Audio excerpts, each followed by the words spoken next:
गड़बड़ झाला, नेताओं ने निकाला दिल्ली का दिवाला। अन्ना के समर्थक सड़कों पर उतर आए हैं। दिल्ली में हुई गैंगरेप की वारदात से महिलाएं सहमी हुई हैं। सरकार महंगाई को काबू में लाने के लाख दावे करे, लेकिन महंगाई के आंकड़े असलियत की पोल खोल रहे हैं। सब्जी के दामों में ये बढ़ोतरी 30 से 40% तक देखी जा रही है। आज की जनता सड़कों पर है।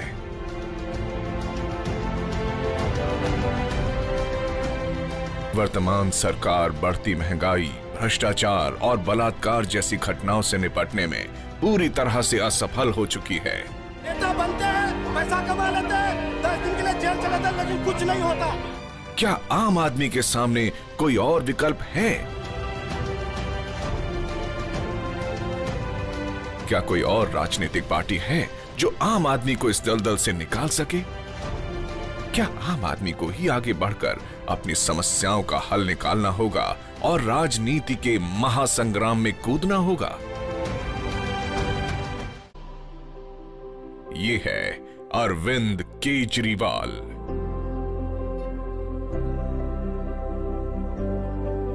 अरविंद एक ईमानदार इनकम टैक्स अधिकारी थे, पर वे नौकरी छोड़कर एक समाज सेवी बन गए। उन्होंने सूचना के अधिकार के लिए संघर्ष करना शुरू किया। वर्ष 2006 में इसके लिए उनको प्रतिष्ठित मैग्सेसे पुरस्कार से सम्मानित किया गया। अरविंद अन्ना हजारे के भ्रष्टाचार विरोधी जन लोकपाल आंदोलन के मुख्य सूत्रधार भी रहे।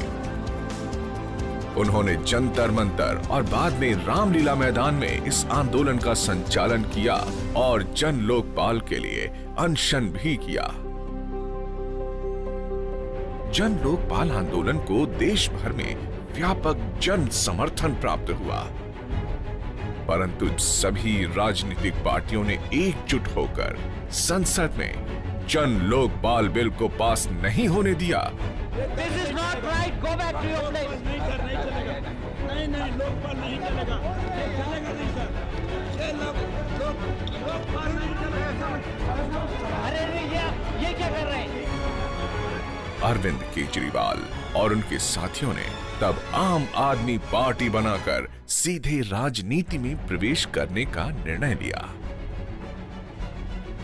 ये सारे नेता, सारी पार्टियों के नेता चिल्ला चिल्ला के कह रहे हैं, लोकपाल बिल पास कराना है तो चुनाव लड़के दिखाओ, लोकपाल बिल पास कराना है तो संसद में आके पास कर लो।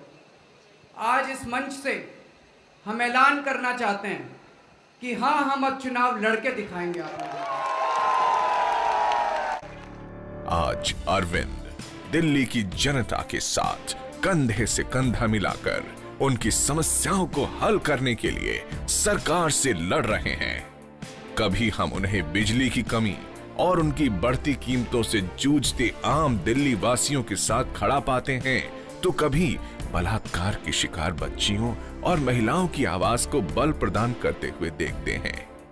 भ्रष्टाचार के खिलाफ अपनी मुहिम के अंतर्गत वे मुकेश अंबानी, रॉबर्ट वाड्रा, सलमान खुर्शीद और नितिन गडकरी जैसे बड़े बड़े नेताओं और उद्योगपतियों के खिलाफ ऐसे खुलासे करते हैं कि सारा देश हिल उठता है। आज हम ऐलान करते हैं कि आने वाले नवंबर के महीने में दिल्ली विधानसभा में हम चुनाव लड़ेंगे, चुनाव जीतेंगे और खुद जाके अपना लोकपाल लड़ेंगे।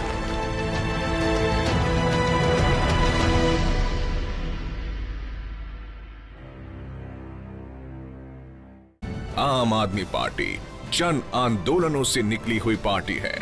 इसमें नेतृत्वकर्ताओं का जो समूह है, उसमें समाज के विभिन्न क्षेत्रों से आए हुए सम्माननीय, चरित्रवान और जुझारू प्रवृत्ति के लोग हैं।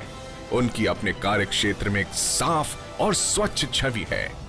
मैं अपनी पूरी जिंदगी जनहित के केसेस करता रहा और जैसे जैसे और जनहित के मामलों में घुसता गया तो मुझे दिखता गया कि हिंदुस्तान में आज क्या हो रहा है। कोई 20 साल से राजनीति का विश्लेषण करते करते, पॉलिटिकल एनालिसिस करते करते मन में वही एक टीस थी जो हर हिंदुस्तानी के मन में होती है कि इस पॉलिटिक्स को सिर्फ देखेंगे, इसका सिर्फ एनालिसिस करेंगे या कि इसको बदलेंगे। आम आदमी पार्टी की दिनों दिन मजबूत होती स्थिति के चलते कांग्रेस और बीजेपी के एजेंटों ने अफवाहों का बाजार गर्म कर रखा है। पर क्या इन अफवाहों में दम है? भ्रष्टाचार मुक्त भारत का सपना लेके निकले हैं। हम लोग सत्ता लेने के लिए अंदर नहीं जा रहे, हम सत्ता जनता के हाथ में सौंपने के लिए अंदर जा रहे हैं। इन सत्ता के किलों को तोड़कर सत्ता जनता के हाथ में देने के लिए जा रहे हैं। हिंदी में कहते हैं पूत के पांव पालने में। आगे चल के किसी का चरित्र कैसा होगा वो शुरू में दिख जाता है। अगर अरविंद केजरीवाल को भ्रष्ट होना होता तो जब इनकम टैक्स अफसर थे, जब पता नहीं करोड़ों की घूस देने के लिए लोग घूमते रहते थे, तब भ्रष्ट हो जाता। अगर अरविंद को भ्रष्ट होना होता तो जब अन्ना आंदोलन चल रहा था, देश के पूरे बड़े बड़े राजनीतिक क्लास चाहते थे किसी तरह इसका मुंह बंद करवा दिया जाए, तब भ्रष्ट हो जाता। अगर भ्रष्ट होना होता तो बिजली और पानी की बड़ी बड़ी कंपनियों के खिलाफ आवाज़ उठाते वक्त जब अंबानी से लेके इस देश की बड़ी बड़ी कंपनियां परेशान थी, तब भ्रष्ट हो जाता। जो इन सब के सामने खड़ा रहा वो सत्ता और कुर्सी से भ्रष्ट नहीं होगा। अरविंद केजरीवाल ने उम्मीदवार चयन के लिए एक प्रक्रिया बनाई है जो हिंदुस्तान के इतिहास में किसी पार्टी ने आज तक उसको लागू नहीं किया। उम्मीदवारों का इंटरव्यू लिया जाता है, इंटरव्यू लेने के बाद एक शॉर्ट लिस्ट आती है, उनको वेबसाइट पे 15 दिनों तक डाला जाता है, उनके खिलाफ कोई भी अपना कमेंट दे सकता है। उसके बाद वॉलंटियर्स की फीडबैक लिया जाता है, उसके बाद उम्मीदवार का चयन होता है। लेकिन इससे भी अलग हटके हम बात करते हैं। 3 मुद्दों पे हमने साफ तौर पे कहा है, अपराधीकरण, चारित्रिक आरोप और भ्रष्टाचार का आरोप। अगर 70 प्रत्याशियों में किसी के ऊपर भी ये 3 आरोप लगते हैं तो उनको हम अपना कैंडिडेट नहीं बनाएंगे, और अगर गलती से वो कैंडिडेट बन भी गए तो उनका कैंडिडेचर हम वापस ले लेंगे। चयन होने के बाद मान लीजिए ये लोग चुन लिए गए, अगर इन्होंने कुछ भ्रष्टाचार किया, कुछ बेईमानी करी, तो हम लोगों का एक इंटरनल लोकपाल भी होगा, और हम लोग तो ऐसा लोकायुक्त और लोकपाल बना देंगे जो तुरंत इनको पकड़ेगा। कर्नाटक में तो आम आदमी पार्टी नहीं थी अभी 1 महीना पहले। कर्नाटक में आप क्यों हार गए? आपके सबसे बड़े स्टार प्रचारक वहां 7-8 दिन लगातार भाषण देते रहे, दिन में 10-10 रैलियां करते रहे। हिमाचल प्रदेश में तो हम नहीं थे, आप हिमाचल प्रदेश में क्यों हार गए? क्योंकि आप जहां जहां सत्ता में हैं वहां आपने इतना भ्रष्टाचार किया है कि लोग बाग कांग्रेस और आप में अंतर ही नहीं देखते हैं। ये वोट कटवा वाला तर्क वो चिल्लर पार्टी पे लागू होता है, जो छोटी पार्टी है जिसको 2% 4% वोट आता है, उसके बारे में पूछना चाहिए कि ये किसका वोट काट रही है। आम आदमी पार्टी उस स्तर पे नहीं है, और ये हमारे अपने सर्वेक्षण की बात नहीं है। बाकी मीडिया के अलग स्वतंत्र सर्वेक्षण कह रहे हैं कि आम आदमी पार्टी उस सब स्तर से बहुत आगे निकल चुकी है जो चिल्लर वोट कटवा पार्टी का होता है। यूं भी इस जन आंदोलन ने अपना वोट बनाया है, किसी दूसरे का वोट नहीं खींचा है। देखिए, आम आदमी पार्टी क्या है? आम आदमी पार्टी लोगों का गुस्सा है। आम आदमी पार्टी व्यवस्था के बाद लोगों के गुस्से से निकली है। कोई आदमी ऐसा नहीं है दिल्ली में जो ये कह सके कि मेरी बेटी घर से बाहर जाएगी तो सड़क पे सुरक्षित रहेगी। कोई आदमी ऐसा नहीं है जो ये कह सके कि मेरे पिताजी को अगर हार्ट अटैक हुआ तो मैं अपने बजट में उनका इलाज करा सकता हूँ। दिल्ली में कोई आदमी ऐसा नहीं है जो ये कह सके कि मैं अपने बच्चे को अपने बजट के हिसाब से अच्छी एजुकेशन दिलवा सकता हूँ। ये सारे लोग कौन हैं? ये सारे लोग उस गुस्से के प्रतीक है जो आम आदमी को आया हुआ है। वो आम आदमी इकट्ठा होगा और इस बार आम आदमी पार्टी को जिताएगा। वोट हर वो व्यक्ति देगा जो इस देश में बदलाव चाहता है। वो वोट हर वो व्यक्ति देगा जो शीला दीक्षित के कुशासन से दुखी है। वोट हर वो व्यक्ति देगा जो भारतीय जनता पार्टी के इस पैंतरे से दुखी है कि जब जब हम उनसे बंगारू पे बात करते हैं, येदियुरप्पा पे बात करते हैं, निशंक पर बात करते हैं, वो राम मंदिर ले आते हैं, राम सेतु ले आते हैं, हिंदू और मुसलमान ले आते हैं। वोट वो हर आदमी देगा जो दलितों के नाम पर राजनीति करने वाले उन लोगों के खिलाफ है जो करोड़ों और अरबों में खेल रहे हैं। वोट हर वो आदमी देगा जो लोहिया के समाजवाद का नाम लेकर परिवारवाद चलाने वाले लोगों के खिलाफ है। वोट हर वो आदमी देगा जो आरटीआई के घेरे में आने से बचने वाली इन सारी पार्टियों के एक हो जाने के खिलाफ है। वोट हर वो आदमी देगा जो सुप्रीम कोर्ट का वर्डिक्ट मानने से इंकार करने वाले इन सारे दलों के खिलाफ है। तो एक नई तरह की राजनीति शुरुआत करने वाला हर आदमी, हर जवान, हर पुरुष, हर महिला इस पार्टी को वोट करेगा। सिर्फ हंगामा खड़ा करना मेरा मकसद नहीं, सिर्फ हंगामा खड़ा करना मेरा मकसद नहीं। मेरी कोशिश है कि ये सूरत बदल जाए। भारत माता की इनकलाब जिंदाबाद, इनकलाब जिंदाबाद। देश एक बड़े बदलाव के दरवाजे पे खड़ा हुआ है। बदल सकता है, हमारे सपनों का देश बन सकता है अगर आप साथ दे दें। बहुत हो गया इनका शासन, इनका कुशासन।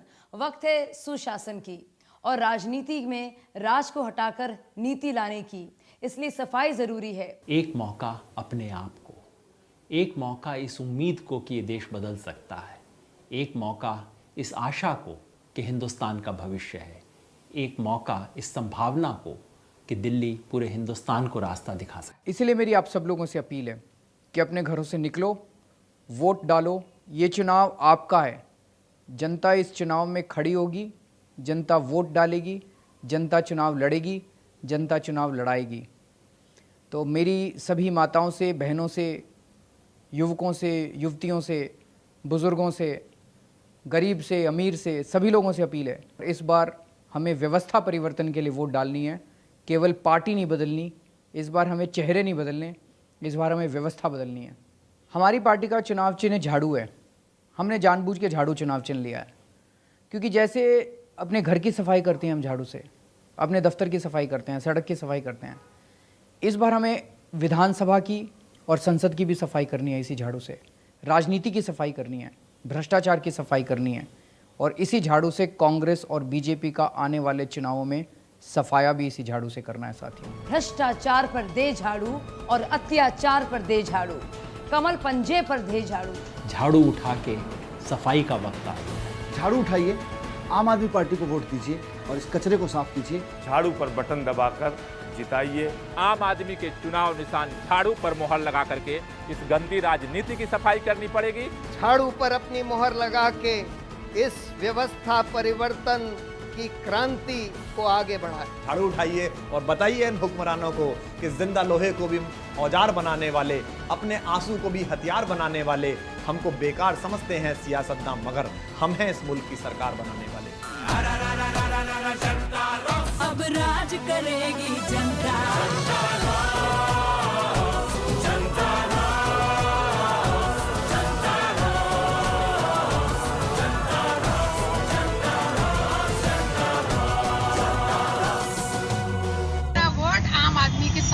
मेरे परिवार का, मेरी गली का जितना हो सकेगा मैं करूँगी। मैं किसको वोट देंगे?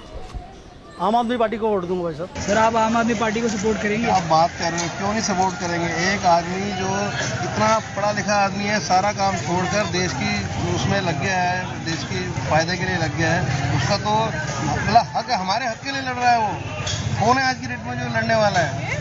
समझे? मैं तो मतलब तुम्हारा बड़ा अप्रिशिएट करता हूँ। वेरी गुड, थैंक यू, जय हिंद। तो आप आम आदमी को वोट क्यों देंगे? जी इसलिए दूंगा, जैसे हम झुग्गियों में रहते हैं, हमारे लिए झुग्गियों में किसी ने भी अभी जिसको भी वोट दिया किसी ने कुछ नहीं करवाया। अब खुद हम सोचते हैं कि अपने आम आदमी की वजह से खुद अपनी सरकार बनाना चाहेंगे, इसलिए मैं आम आदमी को चुनना चाहता हूँ। इस बार हम दिल्ली के चुनाव में आम आदमी पार्टी को वोट देंगे। आम आदमी पार्टी। मैं आम आदमी पार्टी को वोट दूंगी। मैं भी आम आदमी पार्टी। मैं आम आदमी हूँ और आम आदमी पार्टी को वोट दूंगा।